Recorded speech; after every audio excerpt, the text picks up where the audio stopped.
Junior ఎన్టీఆర్ని TDP అధినేత చంద్రబాబు వాడుకుని వదిలేశారనే విమర్శ ఉంది. ఇప్పుడు ఇదే అంశంపై వైసీపీ ఎమ్మెల్యే రోజా మరింత ఘాటుగా వ్యాఖ్యలతో విరుచుకుపడ్డారు.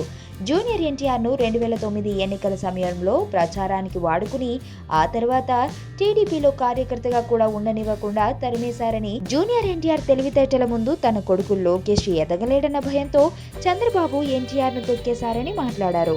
అక్కడితో ఆగకుండా ఇప్పుడు ఎన్టీఆర్ సినిమాపై కూడా కక్ష కట్టారని, జూనియర్ సినిమాలను సరిగ్గా ఆడనివ్వకుండా ఇనుప పాదంతో తొక్కేస్తున్నారని ఆరోపించారు. తెలుగుదేశం పార్టీ కాదని తెలుగు దొంగల పార్టీ అని సంచలన వ్యాఖ్యలు చేశారు రోజా.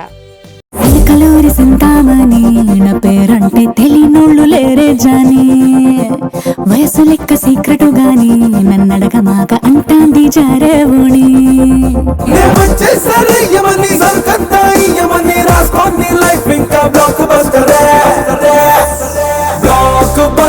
బ్లాక్ బస్టర్ నే చేస్తే నీ లైఫ్ బ్లాక్ బస్టర్.